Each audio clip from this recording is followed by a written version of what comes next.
la sédentarité, c'est le 4e facteur de mortalité au monde. C'est le premier facteur de mortalité évitable. J'ai voulu expliquer pourquoi le temps passé assis augmentait très fortement les risques de maladies cardiovasculaires, les risques de diabète de type 2, les troubles musculo-squelettiques, la prise de poids et l'obésité. AVS avec Philippe Robichon. AVS pour à votre santé, mais pour à votre sédentarité ce matin. Je reçois Alexandre Dana. Bonjour et bienvenue. Bonjour, merci de m'accueillir. Expert de la lutte contre la sédentarité en entreprise, créateur de l'organisme de formation Live Mentor. Vous êtes directeur de la maison d'édition 23h59. Vous expliquez pourquoi 23h59 précisément, je vais y arriver. On vous retrouve régulièrement sur le podcast Santé Métamorphose. Les conversations du scarabée, c'était vous, par exemple. Oui, ça fait maintenant 3 ans que je suis membre de l'équipe de ce podcast qui m'a permis de rencontrer beaucoup de spécialistes de santé. Et en les interviewant, je me suis rendu compte que tous et toutes parlaient de sédentarité. Et ça m'a donné envie d'écrire ce livre et de faire cette enquête. Vous êtes ce qu'on appelle un travailleur Internet. Depuis le début de votre vie professionnelle, écrivez-vous, vous travaillez derrière un ordinateur et pendant des années, vous n'avez vu que les qualités de cette chose-là. Et puis depuis quelque temps, vous avez commencé à remarquer les défauts de travailler derrière un ordinateur, mais c'est un peu le cas de chacun d'entre nous aujourd'hui. Il y a 8 millions de travailleurs de bureau en France, donc 8 millions de personnes qui travaillent sur un bureau avec un ordinateur, une souris, un clavier. Et ce chiffre d'ailleurs il est sous-estimé parce qu'on ne prend pas en compte ici les travailleurs indépendants, les freelances, les personnes qui sont à leur compte et qui travaillent depuis chez elles avec aussi un ordinateur ou dans un espace de coworking. Mais c'est certain qu'on est passé en un siècle d'une population active qui était majoritairement agricole à une population active majoritairement industrielle à une population active du secteur tertiaire. Et cette population-là, elle travaille en étant assise sur une chaise, sur un bureau. Et effectivement, on ne se rend pas compte des dangers. Ça n'a pas l'air problématique de passer une journée sur un ordinateur. Dans notre imaginaire collectif, quand on pense au travail ouvrier, par exemple, on pense tout de suite protection. Ça nous semble évident qu'un travailleur en usine, il a besoin d'un casque, de protection auditive, de gants. Alors que quand on travaille sur un bureau, ça n'a pas l'air dangereux. Et pourtant, l'Organisation mondiale de la santé est très claire. La sédentarité, c'est le 4e facteur de mortalité au monde. C'est le premier facteur de mortalité évitable. Et dans mon livre, j'ai voulu expliquer pourquoi le temps passé assis augmentait très fortement les risques de maladies cardiovasculaires, les risques de diabète de type 2, les troubles musculo-squelettiques, la prise de poids et l'obésité, voire même favoriser l'apparition de certains cancers.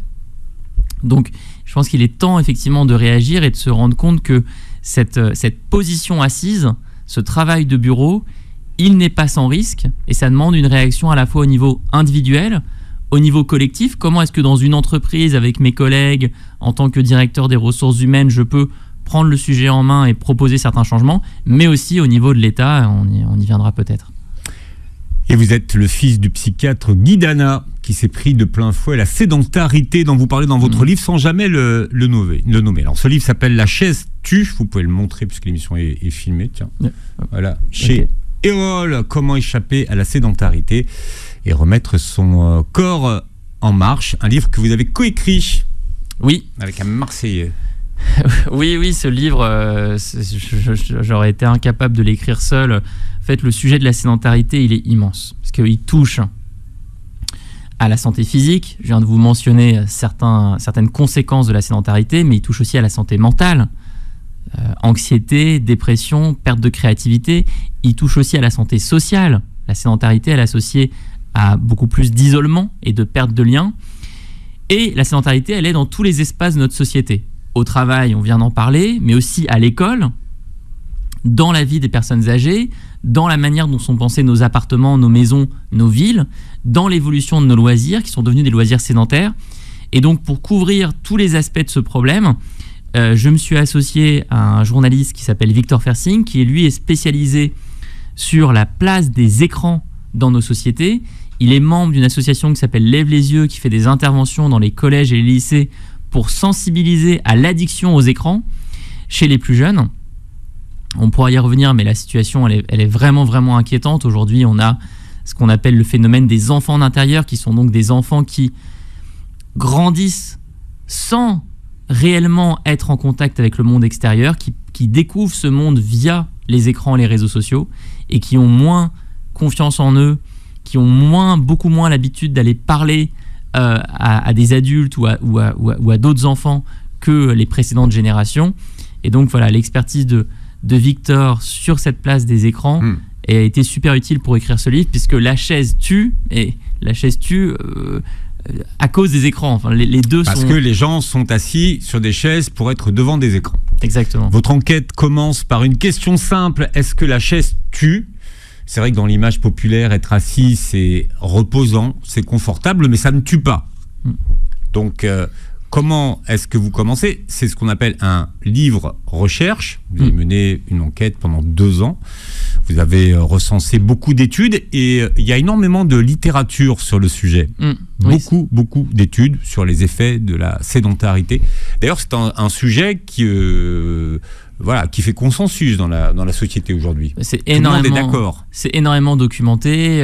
C'est la chance qu'on a, c'est qu'on a des milliers d'études scientifiques qui ont analysé l'épidémie de sédentarité. Simplement, on n'arrive pas à réagir pour le moment. On n'a pas de réaction, notamment au niveau des gouvernements, face à cette épidémie. La sédentarité coûte, selon une note de France Stratégie, 140 milliards d'euros par an à la France. 140 milliards d'euros. Donc il y a 36 000 décès qui sont attribués chaque année à la sédentarité. C'est-à-dire qu'on ne meurt pas de sédentarité, mais des effets de la sédentarité. Oui, et puis on a le coût de la prise en charge des diabétiques de type 2, des maladies cardiovasculaires, et tout ça, ça donne ce chiffre de 140 milliards d'euros. Et pourtant, on n'entend pas nos responsables politiques en parler. Et moi, j'ai essayé avec ce livre de donner une voix à des spécialistes de santé comme le cardiologue François Carré, qui, eux, depuis des années, se battent pour essayer d'alerter sur le problème. En expliquant que aujourd'hui, par exemple, on voit des personnes de 30-35 ans faire des arrêts cardiaques. Ça n'existait pas il y a 30 ans, il y a 40 ans. Et ça existe aujourd'hui parce que on passe trop de temps assis. Et donc, si on passe trop de temps assis, notre muscle cardiaque va moins se développer et il va avoir besoin de pomper beaucoup plus pour envoyer le même volume de sang dans l'organisme.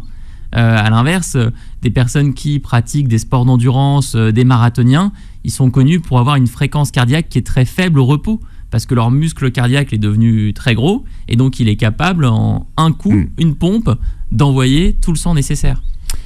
François Carré qui vous explique ce qu'on appelle un sportif sédentaire. Alors, il faut expliquer cette notion du sportif sédentaire. Moi, je connais beaucoup de gens qui disent de toute façon, je suis pas un sédentaire, je fais 1 heure de footing par jour. Alors, 1 heure de footing par jour, ça commence à être pas mal, déjà. Tout à fait respectable. Mais c'est certain que par contre, on a énormément de personnes qui font 2 à 3 séances de sport par semaine et se considèrent comme sportives et protégées de la sédentarité, alors que pas du tout. 2 à 3 séances de sport par semaine, ça ne suffit pas. Et donc c'est pour ça que François Carré a cette très belle image en disant: est-ce que vous vous lavez les dents qu'une seule fois le dimanche ? Non, vous lavez les dents 3 fois par jour. Non, mais si on se lave 1 heure le dimanche, ça ne règle pas le problème non plus. 1 heure le dimanche, c'est bien pour toute la semaine. Ça ne compense pas du tout.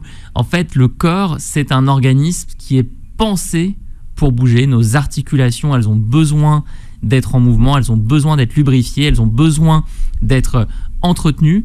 Et idem pour notre rythme cardiaque, idem pour l'oxygénation qui vient aussi de l'activité physique. Tout ça, ça demande d'avoir comme première base de la pyramide le mouvement, l'activité physique qui n'est pas du sport. C'est la première base. C'est pour ça que dans le livre, on présente ce qu'on appelle les NEAT, N-E-A-T, Non-Exercise Activity Thermogenesis. C'est toutes les formes d'activité physique qui ne sont pas du sport. Marcher, bricoler, jardiner, cuisiner, faire le ménage. Toutes ces activités physiques-là... Là, ce que vous êtes en train de faire, c'est du NEAT. Alors, je suis effectivement en train de bouger sur votre chaise. Sur ma chaise. Bon, alors vous êtes sédentaire parce que vous êtes assis. C'est pas une activité physique incroyable, mais c'est déjà quelque chose. Mais c'est du NEAT. Mais par exemple, je suis venu dans vos bureaux pour cette émission en faisant du vélo et en marchant, et j'essaye au maximum de mettre du mouvement dans tous les espaces de ma journée parce que c'est la base. Et ensuite, on peut rajouter les séances de sport. Le problème, c'est qu'on a aujourd'hui des technologies très confortables. Je peux travailler avec un ordinateur sans me déplacer. Je peux commander mes repas et me les faire livrer. Je peux, en termes de loisirs, au lieu d'aller jouer dans la rue avec des amis, regarder une série sur Netflix. Je peux téléconsulter un médecin sans avoir à me déplacer. Je peux me faire livrer n'importe quoi via Amazon. Je peux même entretenir des relations amoureuses via des applications, via des écrans. Et tout ça, ces technologies de confort, elles détruisent notre capacité à faire des efforts. Au Japon, un pays qui est inspirant à certains égards, mais inquiétant à d'autres, on a le phénomène des hikikomori. Les hikikomori sont des personnes qui ne sont pas sorties de chez elles depuis au moins 6 mois. Le Japon estime à 2 millions de personnes sur son territoire. Mais paradoxalement, le Japon commence la journée par 3 minutes d'exercice. C'est le pays des paradoxes. Voilà. C'est le pays des paradoxes. Par jour.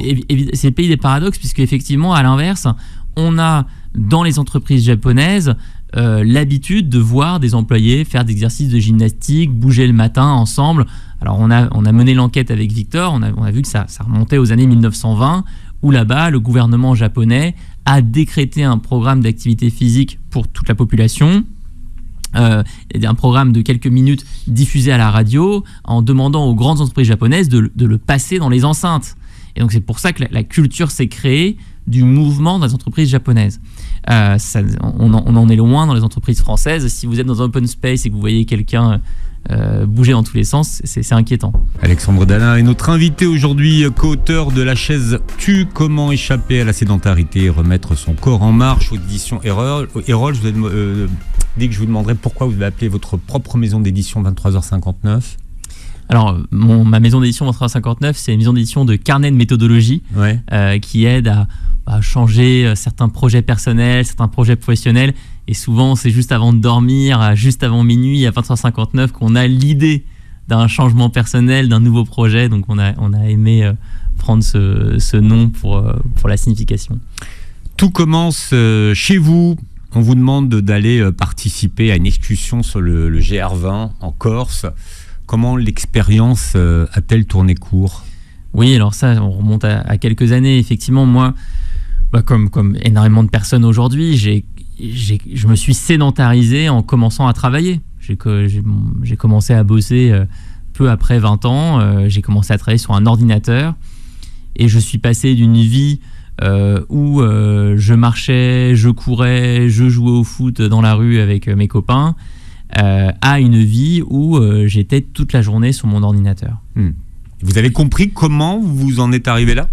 J'en suis arrivé là, en fait, sans vraiment m'en rendre compte. Mon travail s'effectuait via un ordinateur, j'étais assis toute la journée, je ne me suis pas rendu compte que cette position assise me fatiguait. Parce que j'avais, au fil des années, de moins en moins d'énergie pour justement sortir, bouger, explorer. Et ça, c'est vraiment ce qu'ont montré donc, les chercheurs Boris Cheval et Mathieu Boisgontier dans leur livre « Le syndrome du paresseux ». Le canapé, la chaise, c'est générateur de fatigue. Ça repose pas. Ça ne repose pas. Ça ne repose pas. Plus on passe du temps dedans, moins on a envie d'en sortir. Donc, moi, je me suis pris la claque après plusieurs années de sédentarité, quand effectivement on m'a proposé d'aller participer à une randonnée célèbre en Corse qui s'appelle le GR20, et qu'au bout de 2 jours, c'est très joli. C'est magnifique, mais au bout de 2 jours, j'étais absolument incapable de cet effort physique. J'ai dû abandonner. Vous avez les genoux qui ont lâché. Mes genoux ont complètement lâché. Et là, ça a été un peu le premier déclic pour moi, où je me suis dit, mais qu'est-ce qui se passe ? Comment est-ce que j'en suis arrivé là ? Moi qui étais très sportif quand j'étais adolescent. Et puis petit à petit, j'ai compris que le sujet, ce n'était pas mon absence de sport, mais était mon inactivité physique. Mais ça, vous l'avez compris plus tard. Que finalement, j'ai compris peut-être plus tard. Mais je me suis rendu compte que mes journées, c'était de me réveiller. Je bossais depuis chez moi à l'époque. Je passais de mon lit à mon bureau. J'ouvrais mon ordinateur pour travailler. Ensuite, je descendais. J'allais me chercher. Je cuisinais même pas moi-même. J'allais me chercher un sandwich à la boulangerie. Je revenais chez moi m'asseoir pour le manger. Je me remettais à travailler. Le soir, j'étais fatigué. Évidemment, je regardais un film, une série. Et je pouvais passer plusieurs journées comme ça à être dans ce qui est une forme de léthargie en fait, une inactivité physique qui est beaucoup trop importante. Vous avez fait 2 burn-out, c'est ce que vous racontez dans votre livre, et effectivement, vos recherches sur ce livre actuel dont vous nous parlez aujourd'hui vous ont peut-être amené à avoir une autre idée des causes d'un burn-out. Effectivement, ça vient vraiment de mes échanges avec Guillaume Millet, qui est l'auteur du livre « Défatiguez-vous ». Aujourd'hui, on sait qu'il y a une explosion des burn-out en France, et pas que des burn-out, on a maintenant d'autres termes pour l'épuisement professionnel, le burn-out, le bore-out, l'épuisement par fatigue, l'épuisement par perte de sens.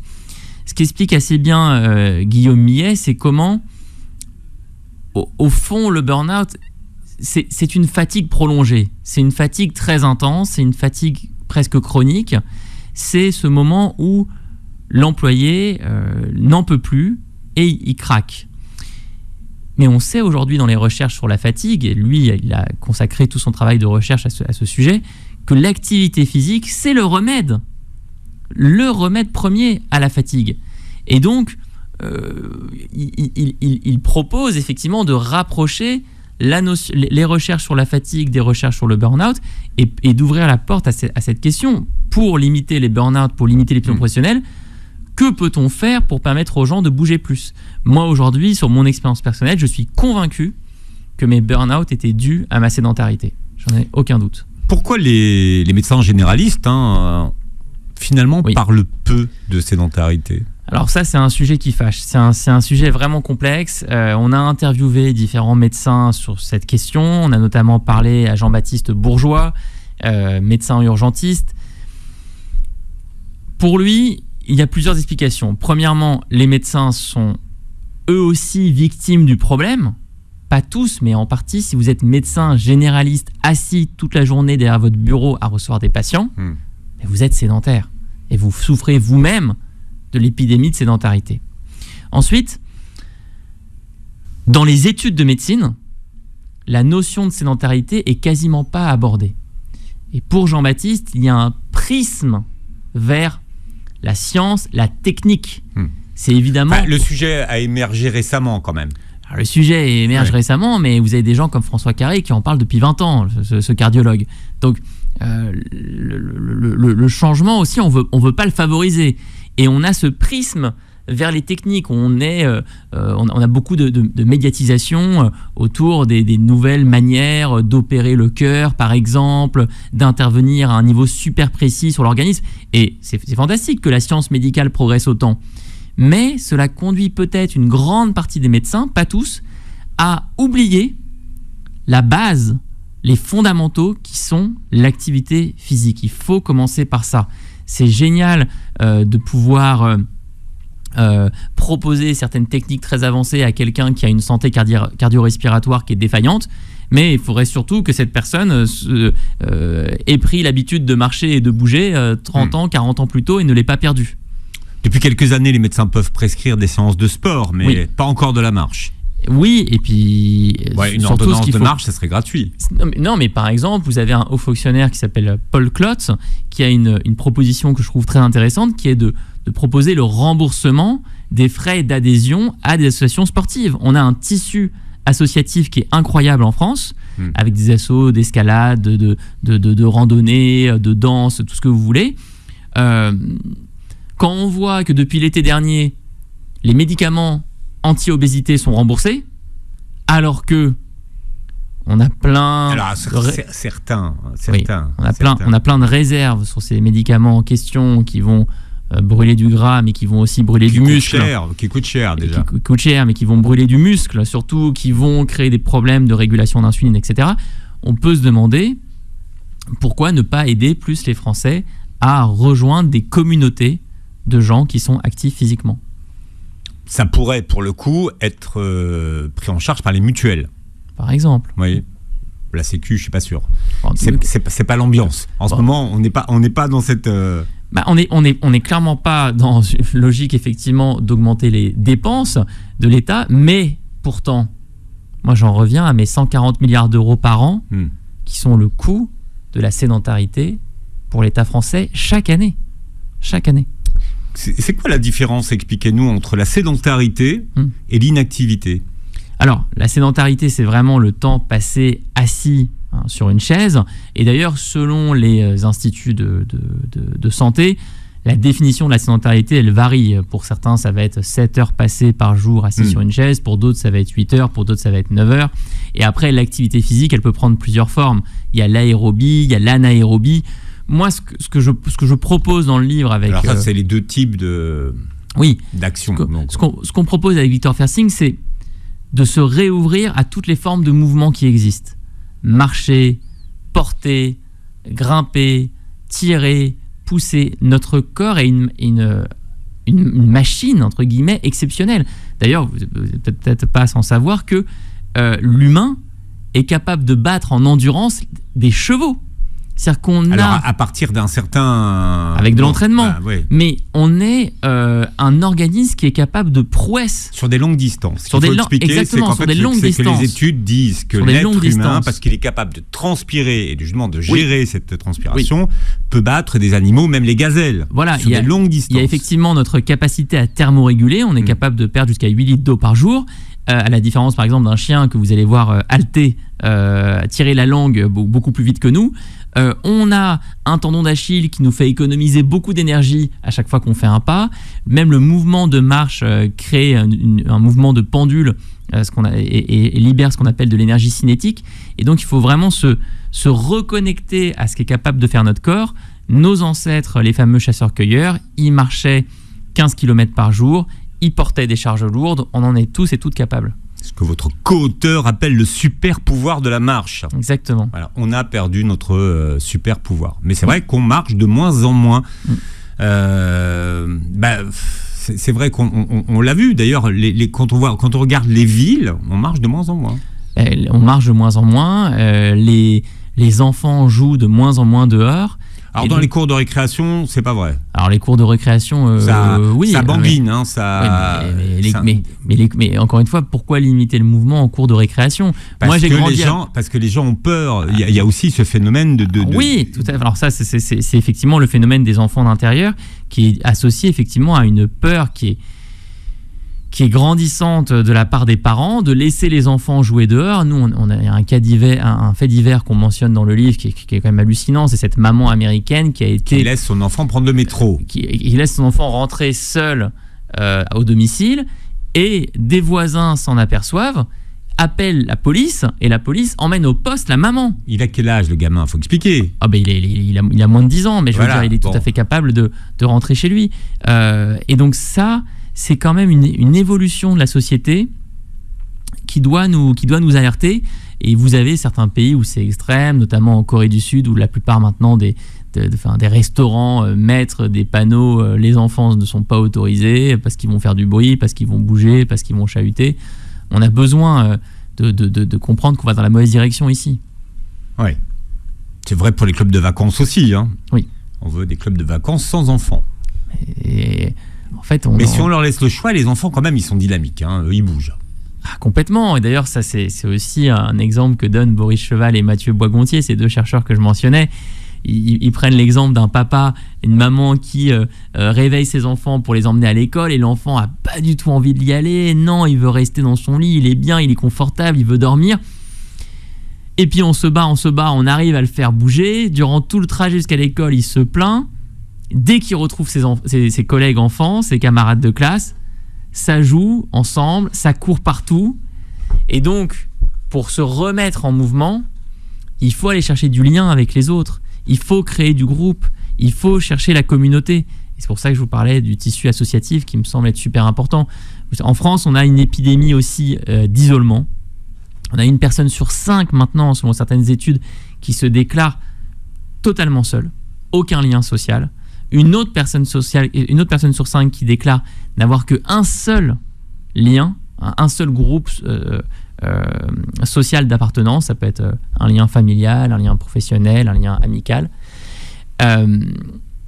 Pour sortir de la sédentarité, on doit aussi jouer sur la redécouverte du collectif. Et c'est là où je crois beaucoup dans le mouvement en famille, le mouvement avec les amis, le mouvement via les associations ou le mouvement via les collègues et créer au sein des entreprises des groupes de marche par exemple. Alexandre Danin est notre invité aujourd'hui, co-auteur de La Chaise Tue, comment échapper à la sédentarité et remettre son corps en marche aux éditions Erol. C'est un enjeu de santé publique, écrivez-vous, comparable à la lutte contre le tabagisme, mais fumer tue aussi. Oui, mais alors fumer justement, on s'en rend beaucoup plus compte à court terme que c'est pas très bon pour nous. On va fumer une cigarette, on sent bien que ça encrasse nos poumons, que ça nous donne un mauvais goût dans la bouche, etc., etc. La sédentarité, c'est beaucoup plus confortable à court terme. Par contre, là où je trouve que le parallèle est très intéressant, c'est qu'aujourd'hui, ça nous semblerait complètement délirant d'arriver dans un restaurant et de voir un nuage de fumée, d'arriver dans les bureaux d'une entreprise et de voir 80% des personnes en train de fumer une clope. Parce qu'on a mis en place des changements publics, réglementaires, qui ont permis de changer la culture. Mon espoir, c'est que demain... Maintenant, les gens en entreprise se retrouvent en bas, au point tabac, pour fumer. Donc, tout à fait. Café, cigarette. Donc, on a déplacé le... On a déplacé, mais on a quand même réussi à contrôler la situation et on a réduit le nombre de personnes qui fument en France. Si vous observez les gens qui fument en bas, et ben maintenant, ils fument 2 cigarettes pendant leur pause. Ils en fument plus qu'avant. Avant, ils en fumaient une. Mais là, maintenant, comme ils savent qu'ils n'ont qu'une pause cigarette par matinée ou pas, hop, ils en fument 2 d'affilée. Les stats sont clairs. On a réduit le nombre de fumeurs en France sur les 50 dernières années. Et ça, c'est très bien. Moi, j'ai pour espoir que dans quelques années, ça semble aussi fou d'arriver dans une tour à la Défense, dans une grande entreprise, de voir 300 personnes dans un open space, tous assis sur une chaise, sans bureau assis debout, sans pédalier, sans siège ballon, sans toute une série d'équipements qui permettent de remettre du mouvement dans une journée de travail. Ouais. Même si ça commence à arriver en entreprise. Les sièges ballons, on les voit. Il y en a toujours un ou deux par open space. Voilà, ça reste. FM, on a 2 sièges ballons. Ça reste on a des bureaux très debout. timide. Ça reste très timide. Ouais, c'est vrai. Mais ça fait partie des solutions.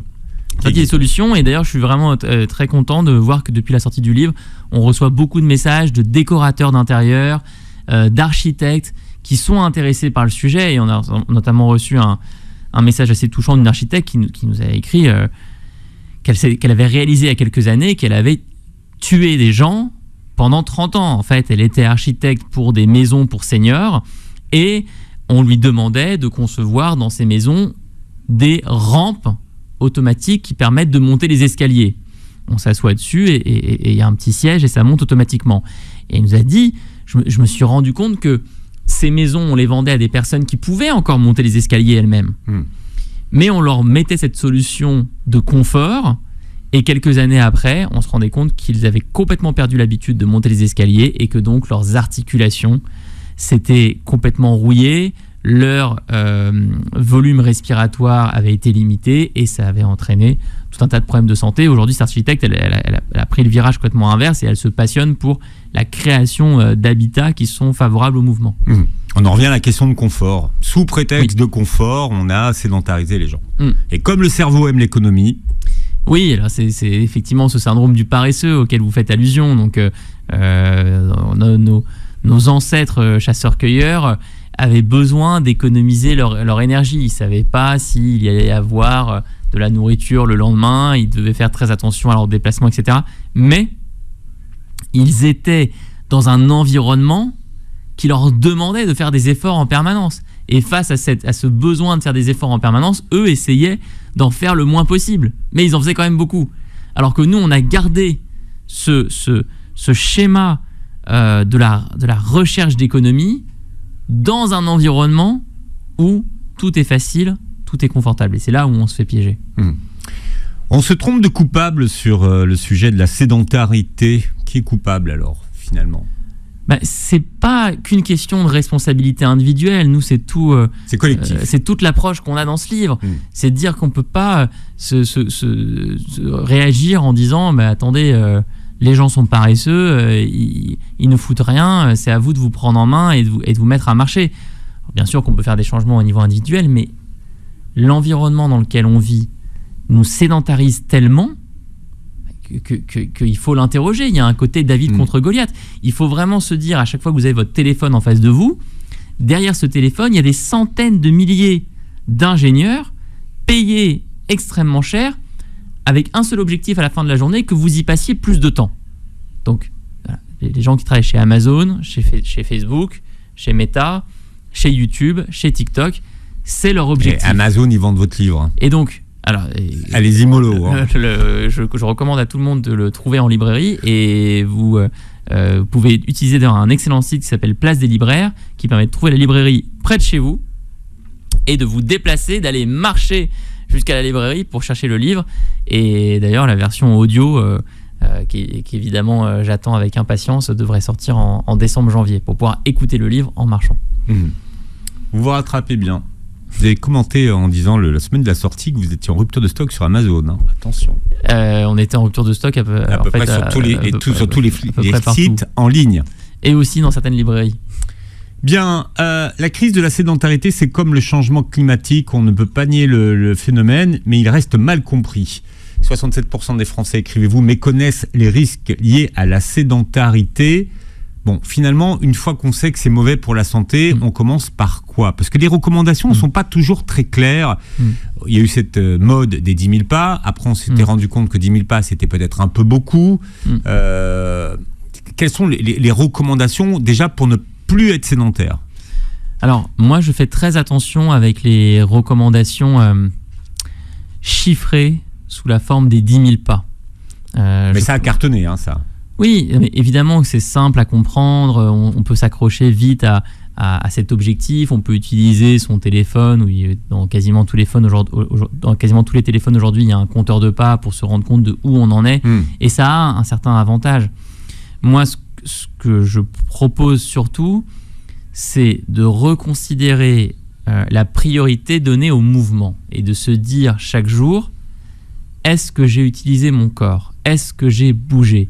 Est-ce que j'ai marché? Est-ce que j'ai cuisiné? Est-ce que j'ai fait le ménage chez moi? Est-ce que j'ai bricolé? Est-ce que j'ai jardiné? Est-ce que je suis allé travailler avec un collègue en marchant, en montant les escaliers, en descendant?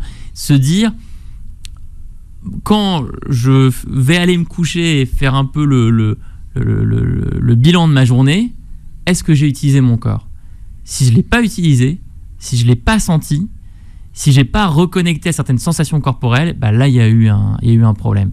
Et je crois qu'on peut tous très vite comprendre, très vite se projeter dans des moments où on a pratiqué certaines activités comme la randonnée et où on a ressenti un état de détente, un état de satisfaction, un état de plaisir. C'est quelque chose qui est accessible vraiment à tout le monde, c'est universel. Mais les gens ont besoin de quantifier, avoir des seuils.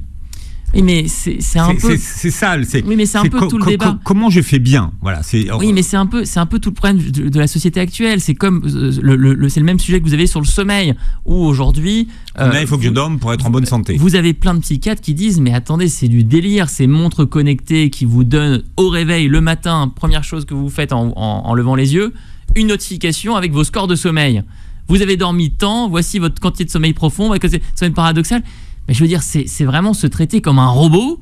Et certains psychiatres disent, mais attendez, on se rend compte, nous, en consultation, que ça génère encore plus d'anxiété chez certains patients qui disent, ah mon Dieu, ma montre me dit que j'ai pas assez bien dormi, et après j'y pense toute la journée, et je m'auto-persuade que je vais être incapable de travailler efficacement, incapable d'être agréable avec mes proches, incapable de gérer mes enfants, etc. parce que mon sommeil n'a pas été bien noté par cette montre.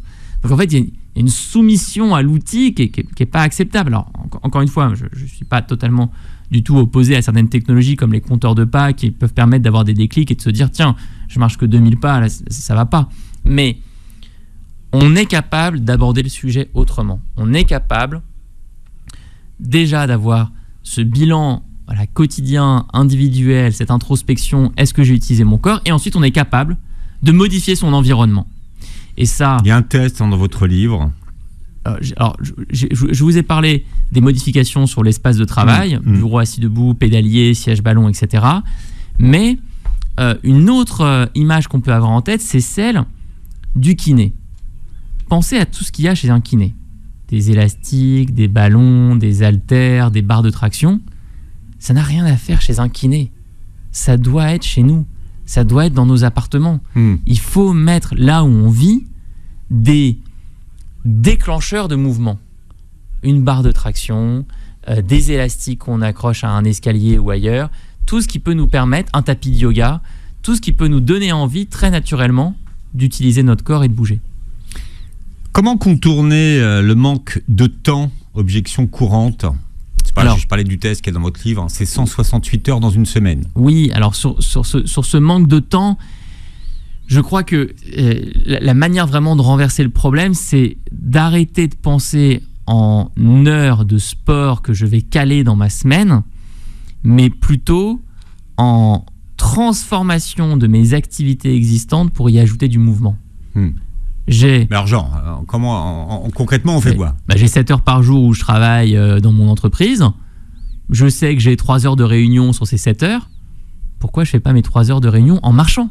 Et là, le problème est résolu. C'est ce que vous faites vous maintenant. C'est ce que je fais moi par exemple, mais c'est ce que font plein de gens. Alors évidemment, on n'a pas tous le même travail et on a certaines limitations.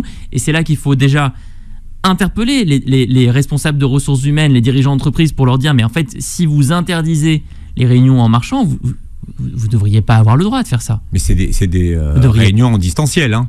Mais les réunions en distanciel, elles peuvent aussi se faire en marchant. Vous êtes tout à fait capable de faire un appel téléphonique et d'avoir vos écouteurs et d'être en train de marcher. Donc les réunions en présentiel, c'est plus compliqué, hein. En présentiel, vous sortez des bureaux et vous allez marcher à côté. Ah oui, d'accord. Absolument. Vous êtes tout à fait capable de descendre les escaliers et d'aller faire votre réunion dans un parc à côté, dans un endroit qui s'y prête. Et ça, c'est tout à fait possible. D'ailleurs, c'est ce que moi, il se trouve que les bureaux de mon entreprise sont à Paris, à côté d'un cimetière qui porte bien son nom, qui s'appelle le cimetière Père-Lachaise. Et donc, je vais dans ce cimetière Père-Lachaise pour faire plusieurs réunions chaque semaine. Donc, voilà, le premier... Sur la tombe de Jim Morrison. Absolument. Comme donc, ça, vous pouvez fumer. Donc, le premier sujet... Ah, j'arrive pas à le déstabiliser, c'est pas drôle. Le premier sujet pour trouver le temps, trouver les fameuses heures dont vous parlez, c'est de transformer ce qu'il y a déjà dans notre calendrier. On vient de parler du travail, mais on peut aussi parler du temps en famille. Le fameux repas du dimanche, qui est pour beaucoup de familles un rituel pour se retrouver. On se retrouve le dimanche, on s'assoit et on mange. Pourquoi ne pas le transformer par un rituel de promenade, de balade, etc., etc. Il faut remettre des rituels de mouvement dans nos moments de famille, nos moments amicaux, etc. Mais avant, on mangeait ensemble le dimanche et après, on faisait la marche après repas. On allait faire une marche de digestion. Absolument, ça c'est une très bonne... C'était le classique. Et c'est d'ailleurs une très bonne activité pour éviter le diabète de type 2. Et la meilleure chose à faire, c'est d'aller marcher juste après avoir mangé. La chaise tue, c'est le titre du livre que vous avez coécrit avec Victor Fersing. Comment échapper à la sédentarité et remettre son corps en marche aux éditions Erol. Vous réécoutez l'émission en podcast sur beurrefm.net et sur les plateformes qui diffusent l'émission. Vous écoutez Alexandre Dana et vous le voyez sur Métamorphose, voilà, podcast numéro 1 de la santé en France. Et vous regarderez la captation de cette émission sur la chaîne YouTube de Beurre FM. Merci d'avoir été avec nous, de nous avoir prêté vos oreilles et passez une très belle journée santé sur Beurre FM.